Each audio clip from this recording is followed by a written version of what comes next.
রাজ্যে পঞ্চম দফা নির্বাচনের নিরাপত্তার জন্য 16 কোম্পানি কেন্দ্রীয় বাহিনী শ্রীরামপুরে এসে পৌঁছালো। ইতিমধ্যে চতুর্থ দফা নির্বাচন শেষ হয়েছে। আগামী 20 মে হুগলি জেলার শ্রীরামপুর, হুগলি, আরামবাগ লোকসভা কেন্দ্রে ভোট গ্রহণ হবে।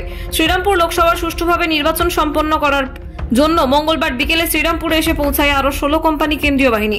শ্রীরামপুর বাস টার্মিনাসে তাদের থাকার ব্যবস্থা করা হয়েছে। পুলিশ সূত্রে খবর, বিভিন্ন এলাকায় টহল দেবে কেন্দ্রীয় বাহিনী জওয়ানরা।